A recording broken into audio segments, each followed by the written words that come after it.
আজান দিবে কখন? একটু পরেই আজান দিবে ইয়ামিন। আম্মু আজান দেয় না কেন? একটু পরেই তো আজান দিবে। একটু পর কি হয় নাই আম্মু? আরে আরেকটু পর আজান দিবে।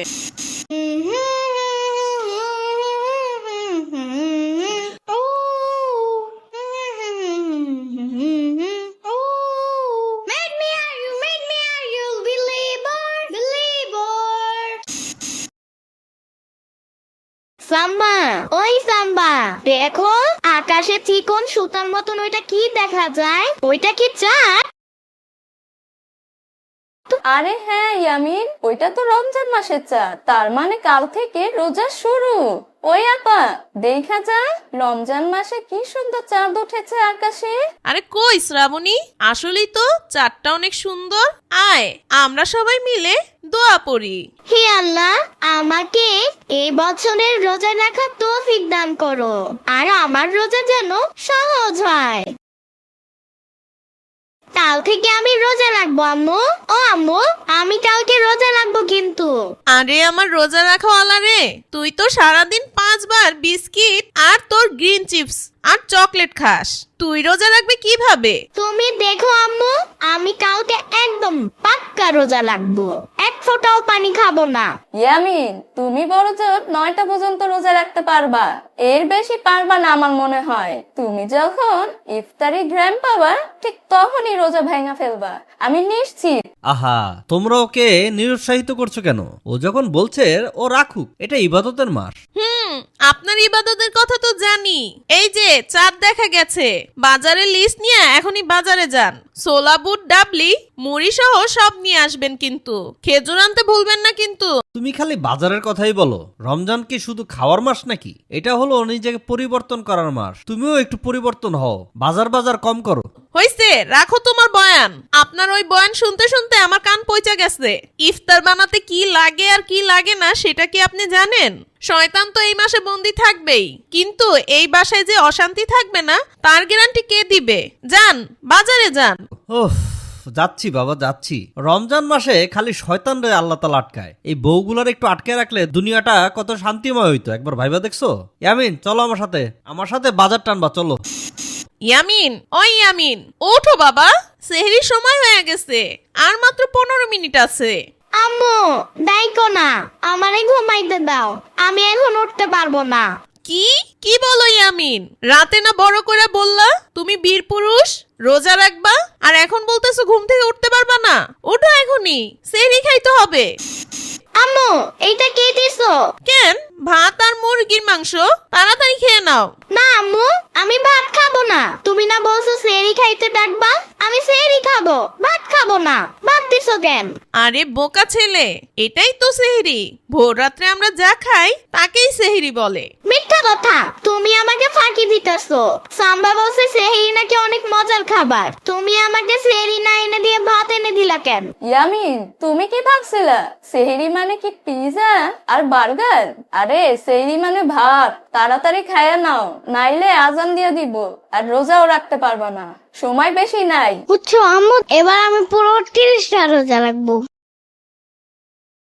আম্মু আজান দিবে কখন? একটু পরেই আজান দিবে ইয়ামিন। আম্মু আজান দেয় না কেন? একটু পরেই তো আজান দিবে। একটু পর কি হয় নাই আম্মু?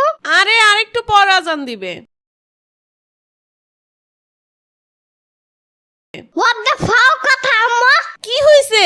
এখনো মাগরিবের আজান দেয় না কেন? ইফতারি করবো না? হ্যাঁ, আমি তো ইফতার বানাইতেই আছি। আম্মু, ওই আম্মু। কি হইছে বাবা, এত আস্তে ডাকতেছো কেন? আম্মু ইফতারি কি হয়ে গেছে, চলো ইফতার করি। আরে পাগল নাকি, মাত্র তো সকাল 10টা বাজে, ইফতার হবে সন্ধ্যায়। তার মানে এখন আরো 8 ঘন্টা বাকি। আম্মু চকলেট খেলেও কি রোজা ভেঙে যায়? হ্যাঁ, এক ফোঁটা পানিও খাওয়া যাবে না, তাহলে রোজা ভেঙে যাবে। ইয়ামিন, তোমার জন্য আজকে কিন্তু স্পেশাল বুরিন্দা রাখা আছে, বুঝছো বাবা? একটু কষ্ট করে তুমি রোজাটা রাখো, বুরিন্দাও খাইতে পারবা। আচ্ছা আম্মু, বুরিন্দার লবণ টেস্ট করলেও কি রোজা ভাঙা যায়? আরে ইয়ামিন, বুরিন্দায় লবণ দেয় কে? আর কোনো বুরিন্দাও টেস্ট করা যাইব না। আম্মু, আমি মনে হয় শুকাই গেছি। দেখো আমার হাতগুলা কেমন শুটকি মাছের মতন হয়ে গেছে। আমি যদি রোজাটা বেশি বড় করি তাহলে আমার বন্ধুরা আমাকে চিনতেই পারবে না। কিচ্ছু হবে না ইয়ামিন, রোজা রাখলে মানুষ সুন্দর হয়, মোটা হয়। যাও এখন ঘরে গিয়ে একটু ঘুমাও। আমি মোটা হতে চাই না আম্মু, আমি রোজাটা ভেঙে ফেলবো নাকি? একদম না ইয়ামিন, এটা তোমার প্রথম রোজা, এটা পূর্ণ করতে হবে। যাও ঘরে গিয়ে বসো। কি রে ইয়ামিন, তুই রোজা রাখছিস নাকি? হ্যাঁ রে, কিন্তু আমার পেটটা এমন ভাবে মচড়াচ্ছে মনে হচ্ছে কেউ ড্রাম বাজাচ্ছে। আচ্ছা ইয়ামিন, তুমি কি ছোটদের রোজা রাখো নাই নাকি বড়দের রোজা রাখছো? রোজা আবার ছোটদের বড়দের হয় নাকি? হ্যাঁ ইয়ামিন, বড়রা ইফতার করে মাগরিবের আজানে, আর আমাদের মতন ছোটদের ইফতার হলো দুপুর 1টায় যখন জোহরের আজান দেয়। আর জোহরের আজানের সময় আমরা ছোটরা একবার ইফতার করলে আবার মাগরিবের সময় আরেকটা ইফতার করলে আমাদের 2টা রোজা হবে। একে বলে সহজ রোজা। তুমি জানো না বুঝি? সত্যি বলছো? আম্মু তো আমাকে কিছু বলে নাই। আরে ইয়ামিন, তোমার আম্মু মনে হয় তোমাকে পরীক্ষা করছে। কিন্তু সাবধান ইয়ামিন, রোজা রেখে যদি কেউ লুকিয়ে লুকিয়ে বেশি খাবার খায় তাহলে কিন্তু নিশিভূত চলে আসে। নিশিভূত? সেটা আবার কে? আরে ইয়ামিন, নিশিভূত হলো সেই ভূত যে দেখে কারা রোজা ফাঁকি দিচ্ছে, সে এসে তাদের সব চকলেট চুরি করে নেয় আর রাতের বেলা কানের কাছে এসে চিৎকার করে, বুঝছো? আমার পেট খারাপও হয়, মাথাটা কেমন যেন চুলকাতে থাকে পাগলের মতন। ওরে বাবা রে, আমি তো দুপুর 1টায় একটা গ্রিন চিপস খাইতে চাইছিলাম, এখন তো ভয়ে আমার বুক ধড়ফড় করছে। আচ্ছা বন্ধুরা, 2026 সালে তোমরা কে কে প্রথম রোজা রাখবে সেটা কমেন্ট করে জানিয়ে দিবে, সাথে তোমার নামও লিখে দিবে। মাহাদি বললো 1টা বাজে ইফতার করা যায়, বললো নিশিভূত আসে। আচ্ছা, আমি যদি একটা খেজুর খাই তাহলে কি নিশিভূত দেখতে পাবে? যাই হোক, আমি একটা খেজুর খাই। আপু দেখা যা, ইয়ামিন রোজা ভাঙা ফেলছে, ও খেজুর খাইছে। না না, আমি খেজুর খাই নাই, জাস্ট চেক করছিলাম খেজুরটা মিষ্টি নাকি টক। ইয়ামিন, এ কি করলি বাবা? রোজাটা ভেঙে ফেললি?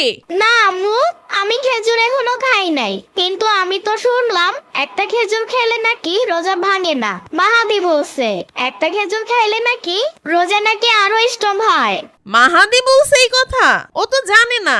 আচ্ছা আম্মু, আমি খেজুর খাবো না, কিন্তু এখন কি একটা ভ্যানিলা হ্যাপি বার্থডে কেক খাওয়া যাবে?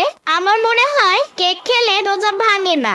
ইয়ামিন, কেকও খাওয়া যাবে না, কেক খাইলেও রোজা ভেঙে যায়। তাহলে আম্মু 1 গ্লাস শরবত খাই, আমার রোজাটা বেশি লম্বা হয়ে যাইতেছে না, শরবতটা খাইলে আমি আর একটু এনার্জি পাইতাম। ইয়ামিন, তোরে রোজা রাখতে কইছে কে? আমার মাথাটা পাগল বানাই দিতাছস। আম্মু প্লিজ, আমার গলাটা শুকাই যাইতাছে, 1 গ্লাস শরবত, জাস্ট 1 গ্লাস।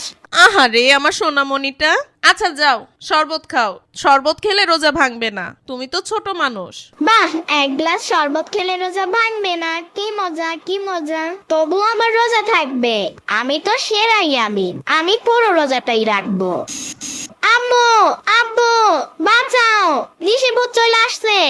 এই কি হইছে? কিসের ভূত? আব্বু, আমি দুপুরে 1 গ্লাস শরবত খাইছিলাম, আর আলো বলছে রোজা রেখে যদি কিছু খায় তাহলে নিশিভূত চলে আসে। নিশিভূত আইসে নাকি আমার চকলেট গুলো নিয়ে যাবে। ও মনে হয় আমার সব চকলেট গুলো নিয়ে গেছে, এই যে ঘরে কোনো চকলেট নাই। আরে আমার বোকা ছেলে, তো আমি আলমারিতে তুলে রাখছি, তুই রোজা রেখে ওটা নিয়ে দৌড়দৌড়ি না করিস, কোনো ভুটটুত নাই। উফ, যাক বাবা, বাঁচলাম। কিন্তু আব্বু, দুপুরে খাওয়ার পর আমার কেমন জানি নিজেকে চোর চোর মনে হচ্ছে। কাল থেকে আমি একদম রিয়েল রোজা রাখবো। আব্বু, আজান কি আজকে দিবে নাকি কালকে দিবে? পেটের মধ্যে মনে হচ্ছে ম্যারাথন দৌড় হচ্ছে। আব্বু, ওই লাল শরবতের গ্লাসটা আগে আমারে দাও। আর আব্বু শোনো, জিলাপিটা কিন্তু আমার প্লেটের সামনে রাখবা। সবুর করো বাবা, আর মাত্র 2 মিনিট। ইয়ামিন, তুমি তো দুপুর বেলায় শরবত খাইছো, তো এখন তোমার এত খিদা লাগছে কেমনে? খবরদার সাম্বা, দুপুরের কথা তুলবা না, ওইটা ছিল প্র্যাকটিস সেশন, আসল খেলা তো এখন হবে। শান্তি। ধীরে সুস্থে খাও বাবা, পেট খারাপ করবে তো। জিলাপিটা দাও তো। আব্বু, রোজা রাখা আসলে খুব সোয়াবের কাজ, বিশেষ করে ইফতারির সময়। যখন চপগুলো কামড় দেই তখন মনে হয় দুনিয়া কত সুন্দর। আর শুনে রাখো একটা কথা, অবশ্যই আজকে সেহরিতে কিন্তু আমাকে একদম ভাত দিবা না। তাহলে কি খাবা ইয়ামিন তুমি? আজকে শুধু আমি সেহরিতে আইসক্রিম আর বিরিয়ানি খাবো। আচ্ছা ইয়ামিন, কালকে বিরিয়ানিই হবে। আর কালকে আমি মাহাদিকে বলবো তোমার সহজ রোজার চেয়ে আমার কঠিন রোজা অনেক মজার। কিন্তু নিশিপুতের ভয় আবার পেও না কিন্তু। নিশিভূতকে আর ভয় পাই না আব্বু, কারণ আমি জানি চকলেট গুলো আলমারিতে লক করা আছে, নিশিভূত ওইটা নিতে পারবে না। তো বন্ধুরা, কেমন লাগলো আজকের গল্প সেটা কমেন্ট করে জানিয়ে দিবে। আর এই গল্পটা যদি তোমার ভালো লেগে থাকে তাহলে তুমি কোথা থেকে দেখছো আর তোমার নামটা লিখে দিয়ে যাবে। তো বন্ধুরা, ধন্যবাদ, সাথেই থেকো।